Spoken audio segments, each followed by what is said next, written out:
বাংলাদেশের দামাল ছেলেরা তারুণ্যের উচ্ছ্বাস নিয়ে তারা এসেছিল, তারা জ্বলে উঠেছিল আপন শক্তিতে। এখন ঠিক কিনা? এজন্য যুবকরা চাইলে অনেক কিছু করতে পারে। তোমাদের উপর নির্ভর করছে আগামীর ভবিষ্যৎ। যুবকরা যদি ইসলামের পথে আসে, ভালো থাকবে বাংলাদেশ। যুবকরা যদি কোরআন মানে, নিরাপদে থাকবে আমার লাল সবুজের পতাকা। যুবকরা যদি ইসলামকে মেনে চলে, তাহলে আগামীর ভবিষ্যৎ ইসলামের ভবিষ্যৎ। জোরে কোন ঠিক কিনা? কারণ যুবকদের মধ্যে আছে প্রাণ ঢালা উচ্ছ্বাস। মুরব্বীদের স্বাদ আছে কিন্তু সাধ্য নাই। মুরব্বীরা চায় অনেক কিছু করতে, কিন্তু করে দেখাতে পারে? মাজায় ব্যথা, কোমরে ব্যথা। আগামীর নেতৃত্বে মুরব্বী নয়, যুবকদেরকে এগিয়ে আসতে হবে। চিল্লায় বলো ঠিক কিনা?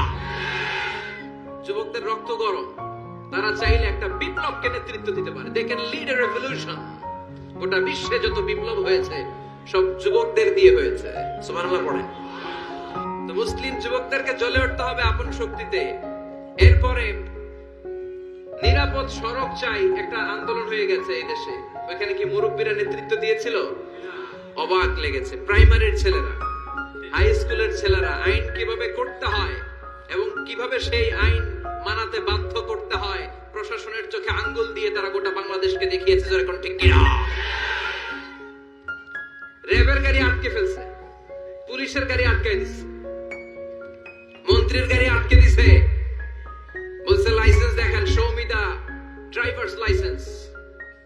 খবর আছে না নাই? স্যার স্যামুয়েল হ্যান্টিংটন একটা বই লিখে গোটা বিশ্ব কাঁপিয়েছে, দ্য ক্ল্যাশেস অফ সিভিলাইজেশন, সভ্যতার সংঘাত। গোটা বিশ্বব্যাপী শুধু দাপট, লড়াই, স্নায়ুযুদ্ধ, কোল্ড ওয়ার, ক্ষমতার দাপট নিয়ে গোটা বিশ্বে এখন রমরম অবস্থা। কে কার চেয়ে বড় সুপার পাওয়ার হতে পারে? এখন সবচেয়ে বড় super power United states of America, ঠিক কিনা? তারা হচ্ছে এখন সুপার পাওয়ার। ধারণা করা হচ্ছে চায়না গোটা বিশ্বে যেভাবে তাদের প্রোডাক্ট সাপ্লাই করছে, পণ্যের বাজারে তাদের যেরকম দাপট, ডমিনেশন, সামনের সুপার পাওয়ার হবে চায়না। চায়নাতে কোন দুষ্কৃতিকারী, কোন হত্যাকারী, তাদেরকে যখন জেলে বন্দী করা হয়, জেলখানার ভিতরে ওরা ফ্যাক্টরি করে রাখছে। জেলে ঢুকবি তো কাম করে খা, আছে না নাই? কি সুন্দর অ্যাটিটিউড। যে যেই কাজ পারে জেলখানার ভিতরে ওই ফ্যাক্টরি। আগামীর সুপার পাওয়ার হতে যাচ্ছে চায়না। পলিটিক্যাল অ্যানালিস্ট যারা আছে, রাজনৈতিক বিশ্লেষক, তারা বলছে যে চায়নার পরে চলে আসতে পারে India super power, Narendra Modi.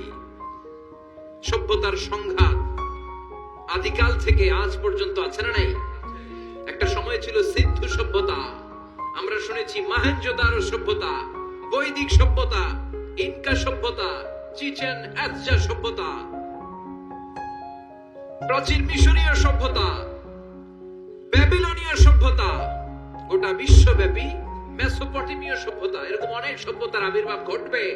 আবার কালের বিবর্তনে, সময়ের আবর্তনে এরা হারিয়েও যাবে।